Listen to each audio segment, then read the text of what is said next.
Buenos días, queridos hermanos. Mientras estamos pasando, quisiera recalcar un anuncio. ¿Cuántos de aquí somos encargados o colaboradores de grupo de crecimiento? Levanten la mano. Amén. ¿Cuántos de aquí somos encargados o colaboradores de ministerios de la iglesia? Levanten la mano. Amén. Todos nosotros nos encontramos hoy a las 6 de la tarde en este lugar. Vamos a tener el café de la red y ministerios. Se tocarán temas muy importantes y se darán anuncios también muy importantes. Así que prohibido faltarse. Y uno de los temas que vamos a tocar en la tarde es una noticia linda. Ya estamos cerca de nuestro aniversario número 13. El 12 de abril cumplimos 13 años. ¿Qué les parece? Ya somos adolescentes en todo el sentido de la palabra, ¿no? Así que, y se vino un tiempo muy lindo y vamos a estar hablando también acerca de eso.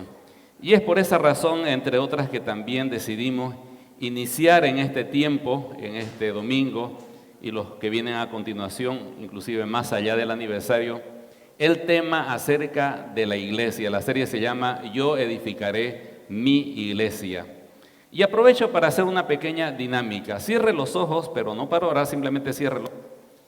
Y piense en la primera imagen que se le viene a la mente cuando diga la siguiente palabra. Iglesia. ¿Cuál es la primera imagen que se le vino? Abra los ojos. ¿Cuántos pensaron en un templo, un edificio, iglesia? A ver, levanten la mano. A ver. Muy bien, excelente. ¿Cuántos pensaron en un grupo de gente alabando al Señor en un culto como este? Levanten la mano. Bien. ¿Cuántos pensaron en un grupo de creyentes que están por todas partes de la ciudad dispersados un lunes por la mañana? Nadie pensó eso. Pero esa es la iglesia. La iglesia está en todos los lugares el lunes en la mañana. No está reunida, pero la iglesia está. ¿Me entiende? Quiero animarle a que en esta serie de mensajes trate de olvidar un poco todo lo que sabe acerca de iglesia y podamos juntos ir a la palabra del Señor para entender qué significa la palabra iglesia. Ahí en su boletín hay un bosquejo para el día de hoy, le animo a poder abrirlo, y habla acerca de la iglesia. Yo edificaré mi iglesia es el tema, y hay dos cosas que vamos a tratar de cubrir hoy en esta mañana. Iglesia, una palabra ordinaria, y la segunda cosa, iglesia, una palabra extraordinaria. Allí hay 3 cosas o 5 cosas. Es extraordinaria porque se basa en una revelación extraordinaria y también porque pertenece y se edifica por la persona más extraordinaria. Y hasta ahí vamos a llegar, el resto va a ser para el próximo domingo porque es un tema largo. Voy a mencionar muchos versículos. No creo que pueda seguirme en todos ellos, no hay problema, pero en algunos específicos le voy a decir, por favor, abra su Biblia, y es porque va a ser importante verificar lo que está ahí escrito. ¿Les parece? Nos ponemos de pie y vamos a pedir la bendición del Señor. Amado Padre, rogamos que usted abra nuestro entendimiento y que al entender su palabra, sobre todo en este tema tan precioso para usted, su palabra declara que Cristo amó a la iglesia y se entregó a sí mismo por ella. Cuán preciosa para sus ojos, amado Padre, es la iglesia. Y a veces, Señor, nuestra comprensión viene más de la cultura, de la tradición, que de su palabra. Ayúdenos, Señor, a hacer un borrón y cuenta nueva y poder entender, Señor, desde cero lo que su palabra enseña acerca de la iglesia. Se lo pedimos en el nombre del Señor Jesús. Amén. Toma asiento, por favor. Primeramente vamos a ver la iglesia, la palabra iglesia como una palabra ordinaria. Cuando digo ordinario me refiero a común y corriente, no a algo de mal gusto, ¿ok? Una palabra sencilla, una palabra llana que se usa secularmente sin ningún matiz religioso. Y vamos a ver por qué. La palabra iglesia, por lo menos en castellano, proviene de una palabra en griego que se dice eclesía. La tiene ahí en su boletín, la tiene en griego y también en literal. es la palabra eclesía con doble K, ¿no? Cada vez que usted en la Biblia, en el Nuevo Testamento, encuentra la palabra iglesia, tenga por seguro que en el original está la palabra griega eclesía, ¿no? Ahora, ¿cómo se usaba la palabra eclesía? Usted dirá, bueno, en ese tiempo seguramente la palabra eclesía era muy espiritual. No, era una palabra sencilla y común de uso corriente que no tenía ninguna connotación religiosa o espiritual. ¿Qué significaba la palabra eclesía? La definición más sencilla es asamblea. Cada vez que había una asamblea en el tiempo del Señor Jesús, a esa asamblea le llamaban eclesía. Para ponerlo en contexto, supóngase que usted va a la asamblea de padres de familia del colegio. Eso es una eclesía o una iglesia, ¿no? Luego se reúnen los accionistas de ese colegio a deliberar sobre el colegio. Esa sería la junta o la asamblea o la iglesia de accionistas. Podríamos decirlo así también, ¿entiende? Era una palabra sencilla.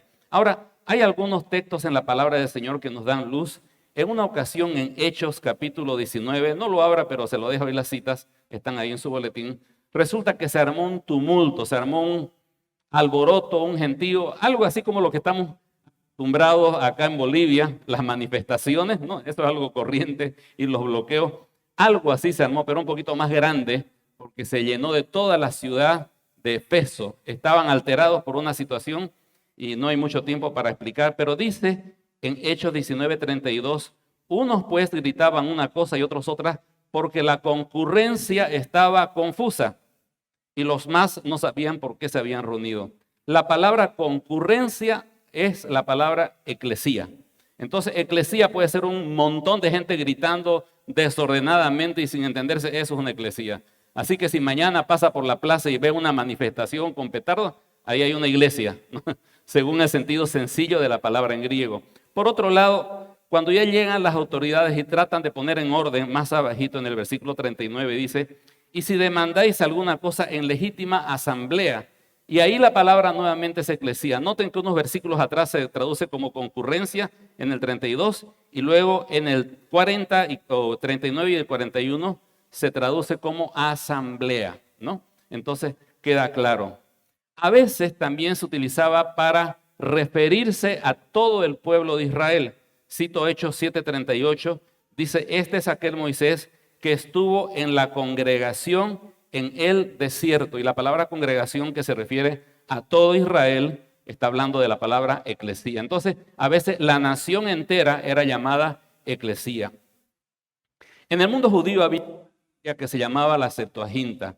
Ellos habían traducido todo el Antiguo Testamento al griego y esa era la Biblia que utilizaba el Señor Jesús y los apóstoles. Ellos usaron en su Biblia, la Septuaginta, la palabra eclesía cada vez que en el hebreo encontraban la palabra cajal, ¿no? Y era el mismo significado. Ahora, el Antiguo Testamento usa 123 veces la palabra cajal y con diferentes significados. Podía significar, por ejemplo, un grupo de hombres que empezaban a conspirar para matar a alguien o cometer algún delito. Eso era una cajal o una eclesía o una asamblea, pero en este caso de maleantes. Eso lo puede ver en Génesis 49:6 y Salmo 26:5. Nuevamente creo que está en su boletín, así que no se preocupe por buscarlo. Luego, cuando se trataba de buscar asuntos o resolver asuntos civiles de la sociedad, a eso se le llamaba también la cajal o la eclesía. Proverbios 5:14 dice, en medio de la sociedad y de la congregación. Cuando un ejército se reunía para hacer la guerra, a la reunión de ese ejército se le llamaba cajal o eclesía, una iglesia. Imagínense, iglesia, un ejército. En este momento hay una guerra y sabemos lo que es eso, dos ejércitos peleándose. Esos son eclesía o iglesia. Se utilizaba para eso también. Y a veces también para adorar a Dios. En 2 de Crónicas 20, del 5 al 6, nos habla de que Josafat se puso a pie en la asamblea de Judá y Jerusalén. Habla de dos ciudades que estaban juntas y a esas dos ciudades reunidas que iban a adorar a Dios, dice, esta era la asamblea o diríamos la iglesia o la eclesía.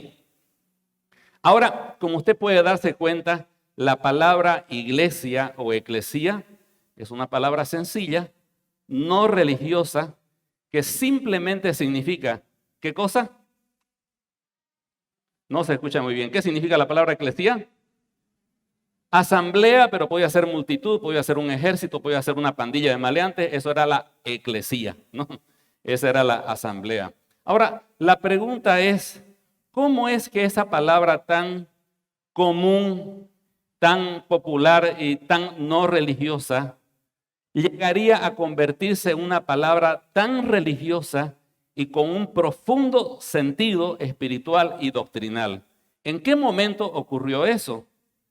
Una pregunta que podríamos hacernos: ¿por qué los autores del Nuevo Testamento, cuando encontraron la palabra eclesía, por qué no tradujeron asamblea? ¿No es cierto? Podían haber hecho eso, pero los autores o los traductores del Nuevo Testamento, especialmente en castellano, cuando se encontraron con la palabra eclesía, en lugar de colocar asamblea, dijeron: ¿y ahora qué ponemos aquí? Porque sí es una asamblea, pero no es cualquier asamblea. Es la asamblea de Cristo. ¿Y qué nombre le ponemos? Y no había en castellano un nombre para esa palabra. No había un equivalente. Y ellos agarraron y transliteraron la palabra, y como sonaba en el griego, se la inventaron en castellano. Y pusieron la palabra iglesia, que se parece a eclesía. ¿Por qué hicieron eso? ¿Y en qué momento se llegó a convertir en una palabra de tanto peso y de tanta importancia, que para nosotros es fundamental? El domingo en la mañana queremos ir a la iglesia, decimos, ¿no es cierto?, a la asamblea de los seguidores de Jesús para adorar al Señor y buscar su presencia. ¿En qué momento? Ahora, yo quiero animarles y que vaya con mucho respeto a este texto, y ahora sí quiero que abra su Biblia en Mateo, capítulo 16, versículo 18. La primera que se menciona la palabra iglesia, pero ya no en referencia a una asamblea popular o un tumulto de personas, sino a la iglesia o los seguidores de Cristo. Y cuando usted encuentra un término por primera vez y entiende su significado, probablemente ese significado se va a mantener a lo largo de toda la Biblia. Así que si usted entiende qué significa aquí la palabra iglesia, va a poder comprender lo que significa la palabra iglesia a lo largo de todo el Nuevo Testamento, porque esta es la primera mención. Podríamos leerlo todos juntos, Mateo 16, 18, 2, 3. Y yo también te digo que tú eres Pedro, y sobre esta roca edificaré mi iglesia. Y a partir de este momento quiero invitarle a que podamos entender el significado de la palabra iglesia en esta porción de la Biblia, para que usted pueda tener una comprensión bíblica acerca de ese tema, ¿no? Ahora, para poder entender tenemos que ir un poquito más para atrás. Yo le animo a que usted vaya al versículo 17, un poquito antes, versículo 13. Viniendo Jesús, dice, a la región de Cesarea de Filipo, preguntó a sus discípulos diciendo: ¿quién dicen los hombres que es el Hijo del Hombre? Para poder entender la palabra iglesia, usted tiene que partir de esta pregunta que Jesús hace a sus discípulos. Están reunidos todos y Él les pregunta: ¿qué dice la gente de mí? ¿Cómo se llama a sí mismo el Señor Jesús? Hijo de hombre, ¿no? Hijo de hombre. ¿Qué dicen del Hijo del Hombre? ¿Qué dicen de mí? Ahora, el Señor no está pidiendo información porque Él no la sepa. Lo que Él está haciendo es hurgar de sus discípulos para que ellos puedan razonar un poco, ¿no? Él sabía todo, Él sabía lo que pensaba la gente, sabía lo que pensaban sus discípulos. Él no está extrayendo información, sino más bien está haciendo entrar en razonamiento a los discípulos. ¿Quién dice la gente que soy? Ellos le dijeron: uno, Juan el Bautista. Seguramente porque el Señor ponía los puntos sobre las íes y no tenía pelos en la lengua y decía las cosas tal como eran, como Juan el Bautista. Es Juan el Bautista. Otros decían: no, no es Juan, es Elías. ¿Quién era Elías? El profeta de los grandes milagros. Y había una profecía que decía que Elías iba a volver. Entonces decían: no, todos esos milagros que hacen, indudablemente es Elías. Otros decían Jeremías. Jeremías, el profeta llorón, ¿no? El profeta sentimental.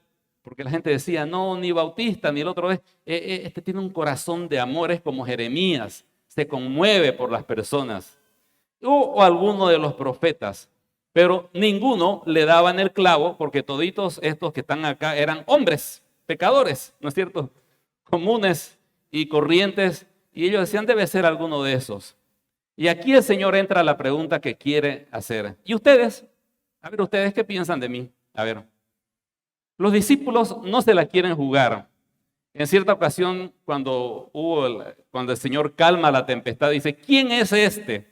Y creo que esa pregunta seguía en sus corazones, ¿quién es este? Así que ellos mismos están dudando, ¿quién será? Y de pronto Pedro lo mira a los ojos del Señor y con una mirada llena de convicción y seguridad, le dice el versículo 16. Respondiendo Simón Pedro dijo, ¿qué cosa le dice? Tú eres el Cristo, el Hijo del Dios viviente. Y esta declaración es fundamental para entender el significado de la iglesia. La iglesia encuentra significado en la identidad del Señor Jesús. ¿Y quién es Él? Él es el Cristo, el Hijo del Dios viviente. Y esa es la revelación extraordinaria que hace en ese momento Pedro. El Señor le aclara y le dice, entonces le respondió Jesús, bienaventurado eres Simón, hijo de Jonás, porque no te lo reveló carne ni sangre, sino mi Padre que está en los cielos.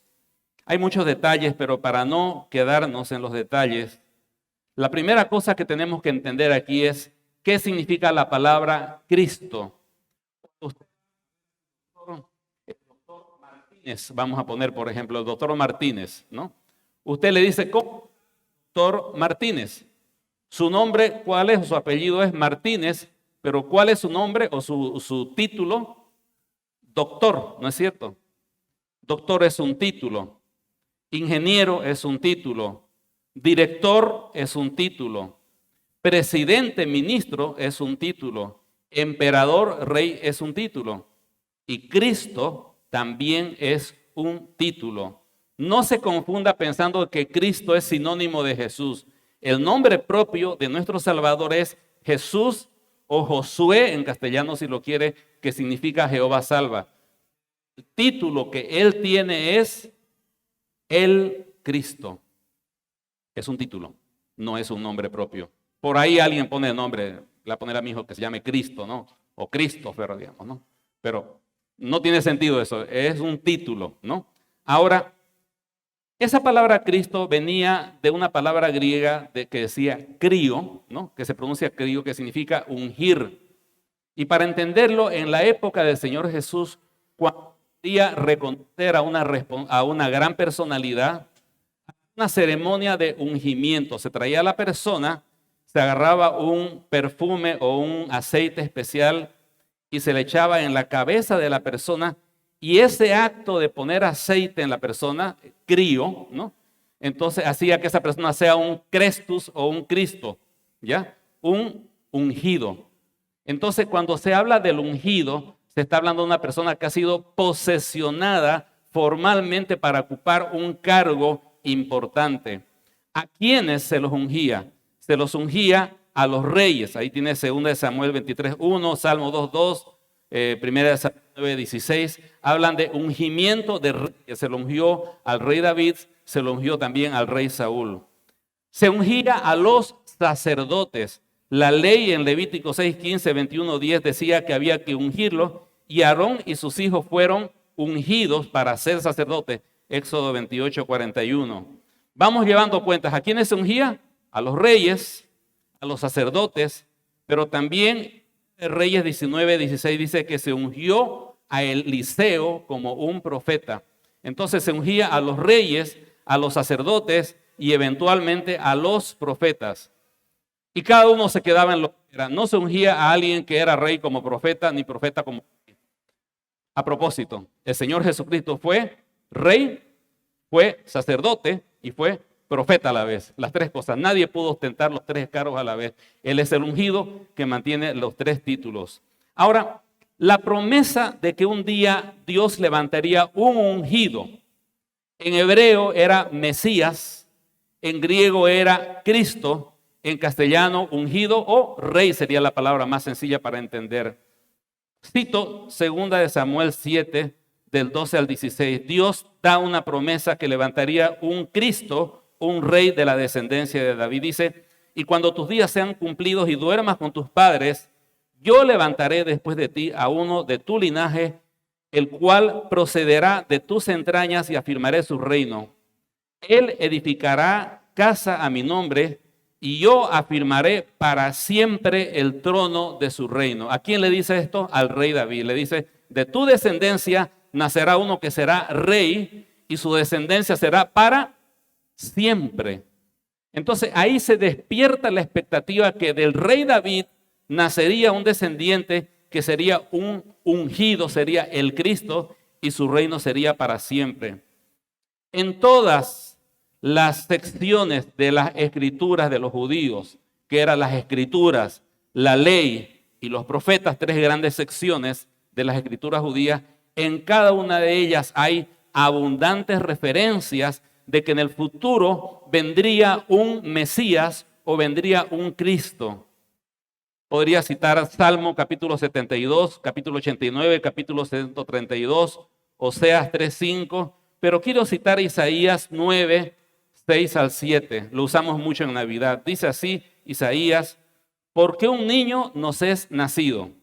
Habla del Cristo que vendría, nacería como un niño. Hijo nos es dado y el principado sobre su hombro. ¿Cuál sería la característica de este niño? ¿Sería un príncipe o es una forma de decir que sería un rey? Y se llamará su nombre admirable, consejero, Dios fuerte, Padre eterno, príncipe de paz. Ahora, estos títulos difícilmente, por no decir imposible, se podrían poner a una persona normal, aunque fuera un rey.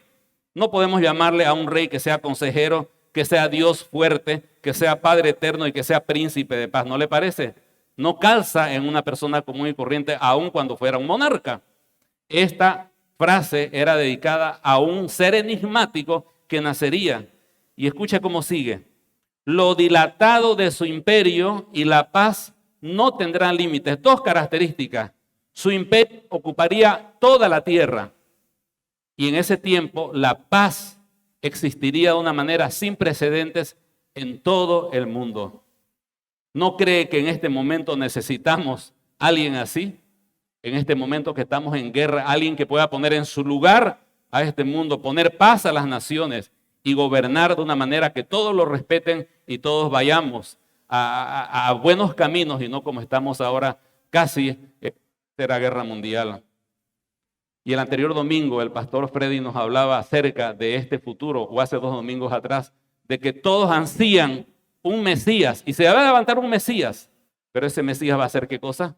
El anticristo. Pero después de ese anticristo vendrá el verdadero Mesías y cumplirá esta promesa. Ezequiel habló de eso, Zacarías habló en Zacarías 9, versículo 9, dice, alégrate mucha hija de Sión, da voces de júbilo hija de Jerusalén, he aquí tu rey vendrá a ti, justo y salvador, humilde, sería humilde el Mesías, cabalgando sobre un asno, sobre un pollino, hijo de asna. ¿Quién cumplió eso? El Señor Jesús, ¿no es cierto? En resumidas cuentas, el Mesías sería una persona de mucho poder, tan admirado que se llamaría Dios fuerte, se le llamaría Padre eterno, sería príncipe de paz. Su gobierno abarcaría todo el mundo y la característica de su gobierno sería la paz. Sería un militar poderoso, sería una persona de mucha influencia, un líder nato que atraería a las naciones y vendría del linaje de David y se sentaría en el trono de David. Con todo, había ciertos pasajes en las profecías de los hebreos que no se entendían bien. Cito una de ellas, Daniel 9, del 25 al 26. No quiero leerlo todo por amor al tiempo, pero dice en una parte, y después de las 62 semanas se quitará la vida al Mesías. Y aquí viene algo raro. Si va a ser un hombre fuerte, que va a temblar a todos los ejércitos, ¿por qué se va a dejar matar? Porque aquí dice que se le quitará la vida al Mesías. Y cuando llegaban, nos decían, ¿de qué está hablando? Si es un hombre poderoso, si es el Salvador, ¿cómo que se le va a quitar la vida? Otro pasaje enigmático es Isaías 53. Ese pasaje, hasta cierto tiempo, creo que era el siglo IV, se lo consideraba por los rabinos como un salmo o un escrito mesiánico, es decir, que hablaba acerca del Mesías y del Cristo. Ahora no, por razones que en otro momento podemos explicar. Pero él habla del siervo de Jehová, ese es el Mesías.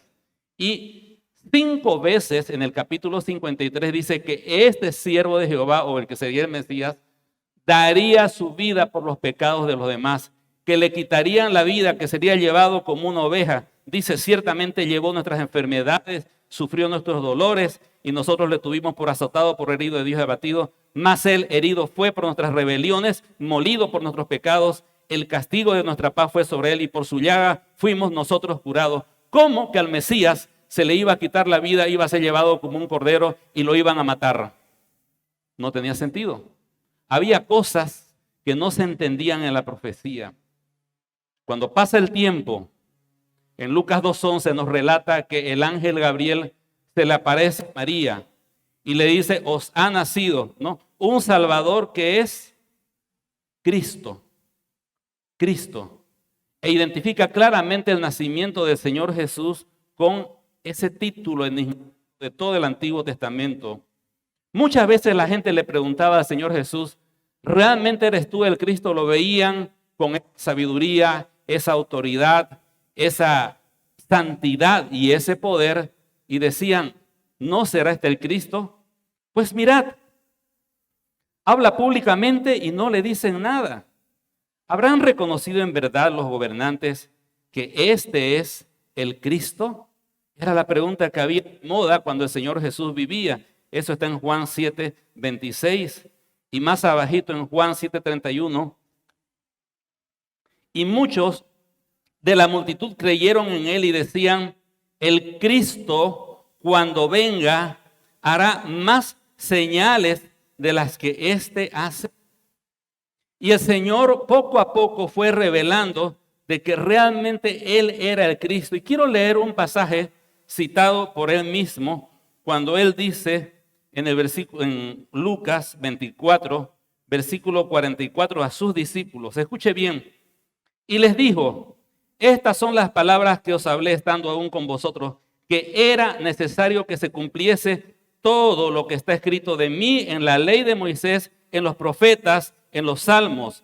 Entonces les abrió el entendimiento para que comprendiesen las escrituras y les dijo, así está escrito y así fue necesario que el Cristo padeciese y resucitase de los muertos al tercer día y que se predicase en su nombre el arrepentimiento y el perdón de pecados.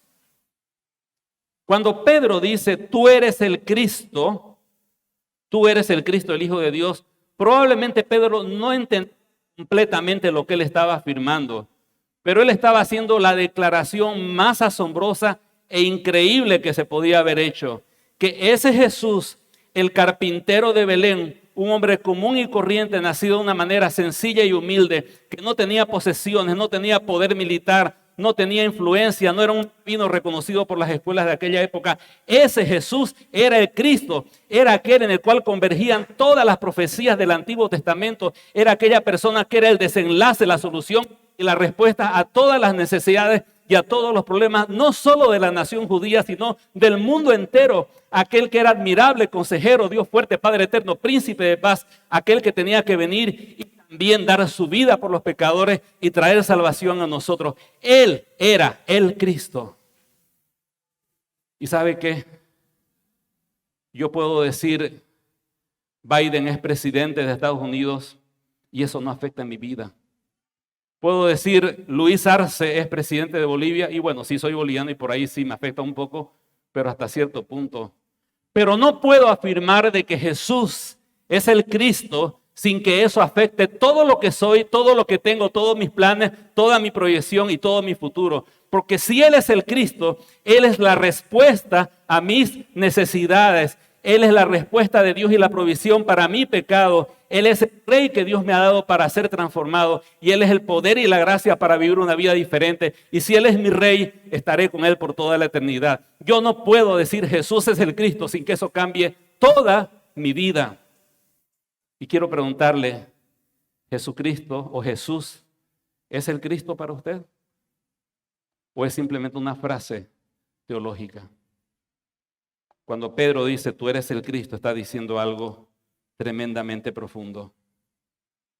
La palabra iglesia es una palabra extraordinaria porque se basa en una declaración extraordinaria de que Jesús, el carpintero de Belén, es el Cristo. Pero también es extraordinaria porque pertenece y se edifica por la persona más extraordinaria. Lea su Biblia otra vez allí en Mateo capítulo 16, versículo 18.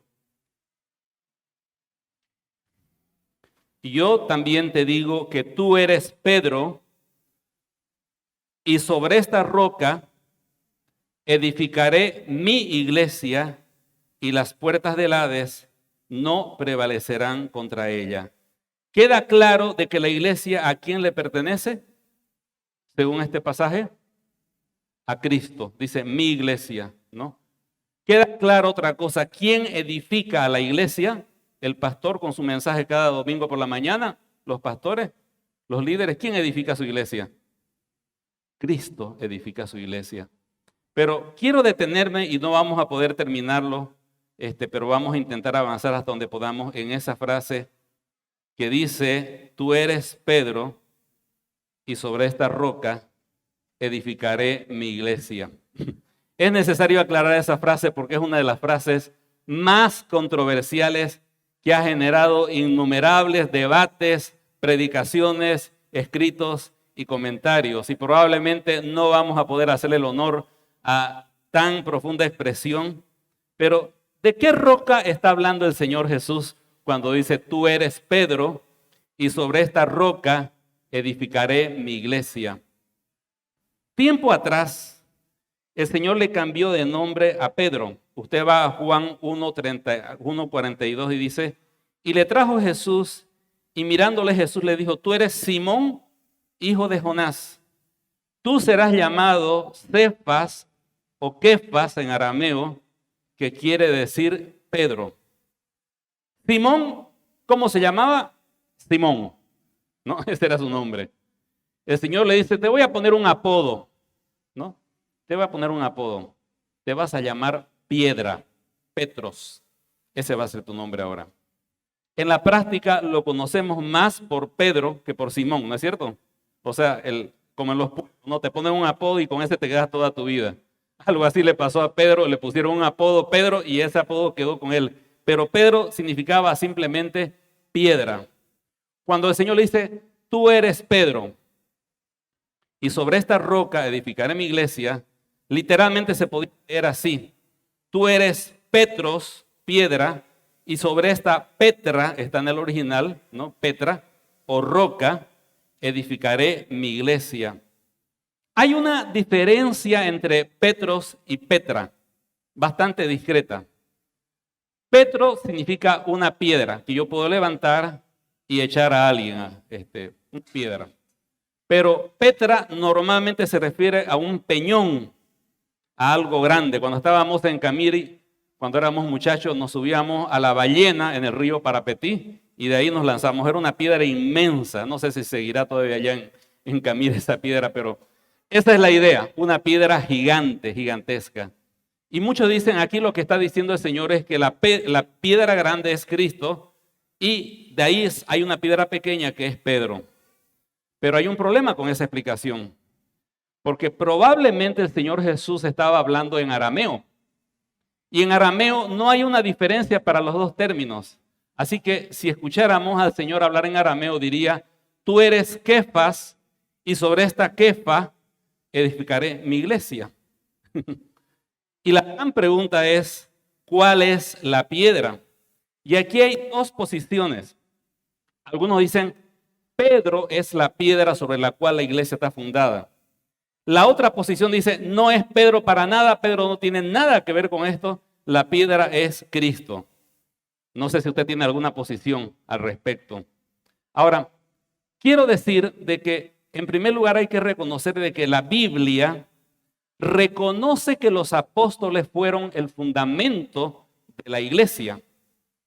No hay que decir nomás así, nomás Pedro no era nada, ni era nadie. Sabemos que era hablador, fallaba, se cayó, se hundió en el mar, negó al Señor y tantas cosas que hizo anecdóticas. Pero ¿sabe qué? No podemos desdeñar directamente, decir no se refiere a Pedro. Porque los apóstoles en conjunto fueron el cimiento de la iglesia. Permítame citar algunos versículos. Cuando Pablo está hablando de los apóstoles, dice en Gálatas 2:9, y reconociendo la gracia que me había sido dada, Jacobo, Cefas y Juan, que eran considerados como columnas. Y aquí Pablo dice de que estos grandes apóstoles eran columnas de la iglesia. En Apocalipsis 21:14 dice, y el muro de la ciudad tenía 12 cimientos. ¿Cuáles son esos cimientos? Sobre ellos estaban los 12 nombres de los 12 apóstoles del Cordero. Claramente Apocalipsis dice que los apóstoles eran el cimiento de la Nueva Jerusalén. Y hay un pasaje mucho más clarificador, Efesios 2:20, que dice, edificados sobre el fundamento de los apóstoles y los profetas. ¿Quiénes pusieron el fundamento de la iglesia según este pasaje? Los apóstoles y los profetas. La función de un apóstol es poner cimiento, pero el cimiento se pone una sola vez. Es por eso que no creemos que haya apóstoles en este tiempo, porque ellos ya cumplieron su función fundacional de poner los cimientos. Ahora, vea este edificio. Le hemos hecho muchas remodelaciones. Esa puerta de ahí era una aula y la entrada era por acá, muy chiquitita. Tumbamos las dos paredes, hicimos un excelente trabajo los hermanos y tenemos una entrada amplia. Podemos hacer muchas edificaciones, construimos un tinglado en su momento. Pero hay algo que los diáconos de esta iglesia, encabezados por hermano Víctor Edwin, nunca van a hacer. Es volver a poner los cimientos de esta construcción. ¿Por qué? Porque eso no se hace nunca más. Se pone una sola vez el cimiento y ahí se queda. Y los 12 apóstoles pusieron el cimiento de la iglesia y nosotros como piedras vivas somos edificados en ese cimiento. Así que sí, efectivamente, los apóstoles pusieron el cimiento y no es descabellado decir que cuando el Señor le dice, tú eres Kefas y sobre esta Kefa edificaré mi iglesia, Él estaba hablando del papel, del rol fundacional que Pedro, en representación de los 12 apóstoles, iban a cumplir, fundando o estableciendo por inspiración divina todo lo que es que nos aclaran el Evangelio. Pero sigue la pregunta, ¿y cuál es la roca? Entonces la roca es Pedro. Vamos al Antiguo. Deuteronomio 32, del 3 al 4 nos aclara cuál es la roca. Porque el nombre de Jehová proclamaré, engrandeced a nuestro Dios. Él es la roca cuya obra es perfecta. Salmo 18:2 dice, Jehová, roca mía y castillo mío. Salmo 18:31, porque ¿quién es Dios sino solo Jehová? ¿Y qué roca hay fuera de nuestro Dios? Isaías 28:16 dice, por tanto Jehová el Señor dice así, he aquí que yo he puesto en Sión por fundamento una piedra, piedra probada, angular, preciosa, de cimiento estable. Este texto habla del Mesías, habla del Cristo. Dice que sería una piedra angular. Para entender, en ese tiempo, cuando usted iba a construir una casa, la pieza más importante antes de construir era conseguir una piedra angular. Era una piedra perfecta, tallada, completamente simétrica, sin ninguna falla. Y esa piedra que había sido estudiada por todos lados, se ponía en un ángulo de la casa y a partir de ahí se iba construyendo todas las otras paredes. Esa era su forma de construir. Entonces los constructores tenían que buscar la mejor piedra y esa piedra era la piedra angular. Y aquí dice la profecía que el Cristo iba a ser la piedra angular sobre la cual se iba a edificar el reino de Dios. Primera de Corintios 3:11, Pablo, le preguntamos a Pablo, ¿cuál es la piedra? ¿Cuál es el fundamento? Y Pablo responde, porque nadie puede poner otro fundamento que el que está puesto, el cual es Jesucristo. Le preguntaremos a Mateo, El Señor Jesús dice, por tanto os digo que el reino de Dios será quitado de vosotros y será dado a gente que produzca los frutos de él. Y el que cayere sobre esta piedra, en referencia a sí mismo, será quebrantado, y sobre quien ella cayere, le desmenuzará. Respondido en Salmo 118, 22. La piedra que desecharon los edificadores ha venido a ser cabeza del ángulo. Lea el Salmo 118, es un salmo mesiánico y dice cosas interesantes. Dice que los edificadores dirían, no, esta piedra no va a funcionar, no es buena. Pero al fin y al cabo, esa piedra iba a ser la piedra principal. ¿De qué estaba hablando? De que al Señor Jesús lo rechazarían, pero Él llegaría a ser el fundamento de la iglesia y de todo el universo. Preguntémosle a Pedro quién es la piedra. Pero dice, acercándoos a él, piedra viva, habla del Señor Jesucristo, desechada ciertamente por los hombres y más para Dios escogida y preciosa, vosotros también como piedras vivas, sed edificados como una casa espiritual y sacerdocio santo. Y aquí tenemos las dos posiciones. Es un dilema. Algunos dicen que Pedro es el cimiento de la iglesia, pero nacen las objeciones. Si Pedro es el fundamento de la iglesia, ¿por qué Jesús no dijo directamente sobre ti edificaré la iglesia? Tiene razón, ¿no es cierto? Aparte que Pedro era una persona que no era muy fiable. Si usted sigue leyendo este texto de tú eres Pedro, le dice, tú eres Pedro y sobre esta roca edificaré mi iglesia. Lee un poquito más abajito y el Señor le dice, apártate de mí, Satanás, le dice a Pedro. Si Pedro es el fundamento, estamos en serios problemas, ¿no es cierto? Aparte que Pedro siempre mantuvo un perfil bajo, nunca se lo ve como el mandamás, el encargado, el men de la... No, él dice en 1 de Pedro 5:1, dice, ruego a los ancianos de la iglesia, yo también anciano con ellos. No dice yo soy el apóstol, sino soy un anciano más entre ustedes y les ruego. Mantenía un perfil bajo Pedro. Y por otro lado, ¿por qué habría todo ese trabajo de que la declaración de Pedro y quién dicen la gente que soy yo, tú eres el Cristo? ¿Para qué todo eso si Pedro era el fundamento? Podríamos tirar todo eso y decir directamente tú eres la roca. Entonces Pedro no es la roca. Pero aquí hay otro tipo de problemas. Si Pedro no tiene nada que ver con los cimientos, ¿para qué le cambiaría el nombre del Señor a Pedro? ¿No es cierto? Fue el Señor el que le puso por nombre Pedro. ¿Por qué lo hizo? ¿O fue solamente para hacer un juego de palabras porque al Señor le gusta hacer trabalenguas? Tú eres Kefas y sobre esta Kefa. ¿Era simplemente un juego de palabras? ¿O hay algo más de eso? ¿Y acaso después no le dice a Pedro, y a ti te daré las llaves del reino, y lo que atares en la tierra será atado en el cielo, y lo que desatares en la tierra será desatado en los cielos?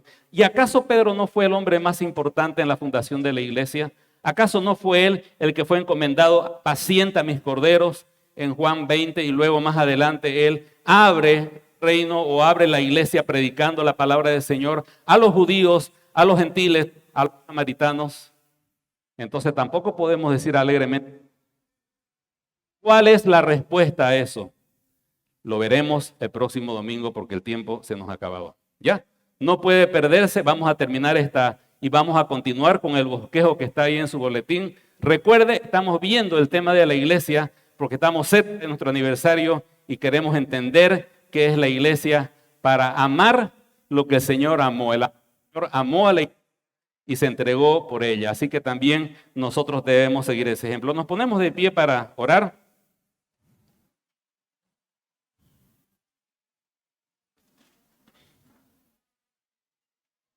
Gracias, Señor, por este tiempo hermoso que podemos tener de estudiar su palabra.